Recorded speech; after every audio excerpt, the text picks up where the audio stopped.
What's up, everybody? It's Jeff. I'm back again, and I know last time we were here I said that I was going to show you guys how to build an aim training routine so that you can make the best progress possible, but it occurred to me that really there's a step before that. So we're going to get into that first, but before we do, be sure to like, subscribe so that you can check out all the rest of the content and show up next time for that aim training routine.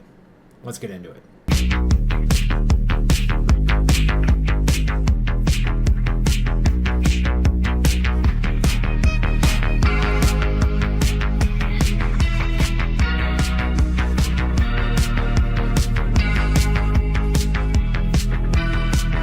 What's up, everybody? So we're talking about building an aim training routine, but there's one thing that almost every competitor gets wrong. I know because I've worked with dozens, if not hundreds of players who are actively training their aim, but they're making a mistake when they're doing it.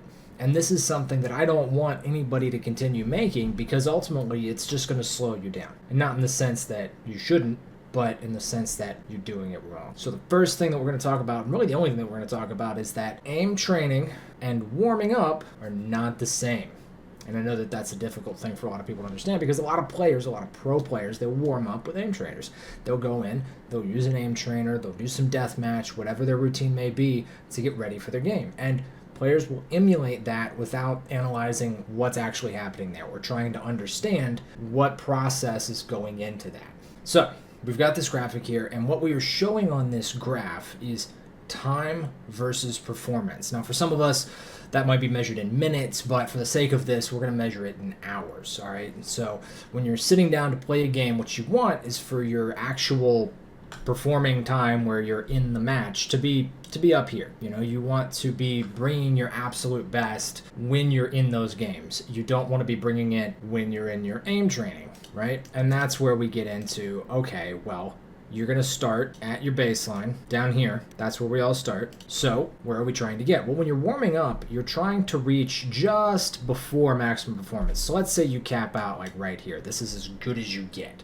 You're an ascendant level player. You don't get any better than that, or whatever. Maybe you're a gold level player and you only dip into this every now and then. That's where you generally cap out your performance. Well, you want to aim train up to about here. That's as good as you want to be while you're doing your warm-up, right? This is important. This is a warm-up process. You want to be almost ready to play. And then when you go into the game, you're ready to play.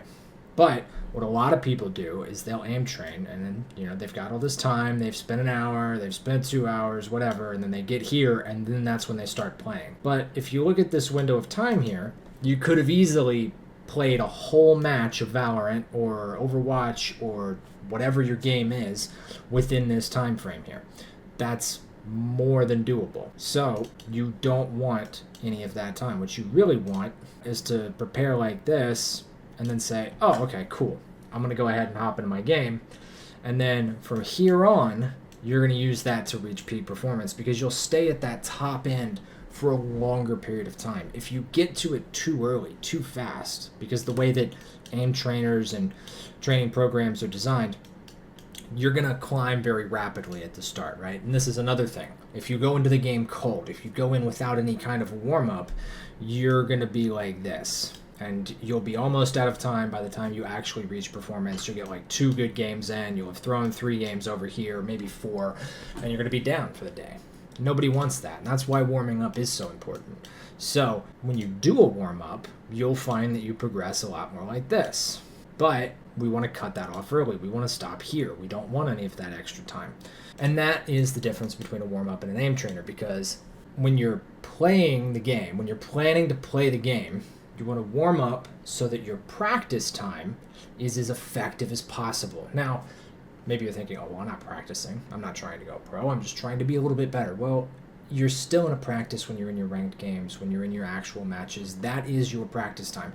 So it's very important that you bring the best that you can to that, because then your rank will accurately reflect your skill level, your games will be more fun, and they'll be more competitive. But if you don't do that, you're going to show up, you're going to get rolled, then you're going to win some games at the end where your opponents suck and you're finally warmed up, and then you're going to sit about 100 points lower than you really should be, or maybe just could be, right? If you did all of the correct things. So a warm-up is very important. But when you think about that in the sense of, oh, well, I'm going to play these ranked games, you can think about that in the same way when you go to play your aim training. You can look at aim training and say, oh, well, a warm-up is very important, because for the majority of the time that you spend aim training, you want to be at absolute peak performance. You want to be bringing your best stuff for the longest period of time that you possibly can. Otherwise, you're not going to be pushing yourself properly. You're not going to have an accurate evaluation of your baseline. You're not really going to know which skills you need to develop. And this is why this conversation is so important before we go into how to build an aim training routine and playlist and what you should put on it and what you should put together, is because I want you to understand first and foremost that you want to get here before you start aim training and before you start playing the game.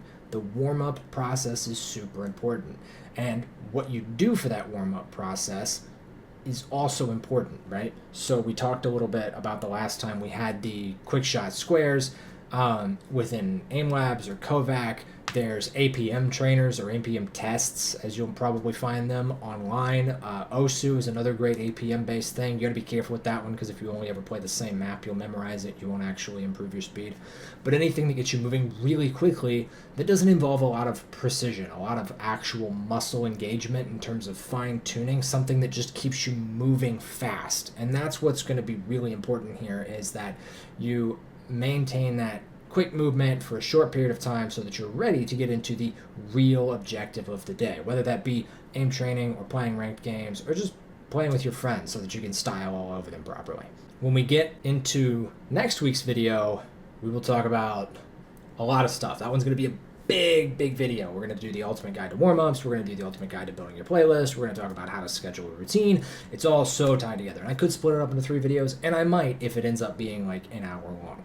But for right now, the most important thing to remember is that your aim training routine and your warm-up are not the same. For your warm-up, do stuff that's fast, that's light, that gets your muscles opened up, and then finish off reaching the peak of your gameplay once you're in the game. As far as aim training goes, still do something that's fast and light and get your muscles moving, but plan to be there for an additional 20 minutes to ride that peak out and try and push your best gameplay as far as having better mechanics. Thank you guys for watching. Be sure to tune in next time for my biggest video maybe ever, and I will see you guys later. Peace.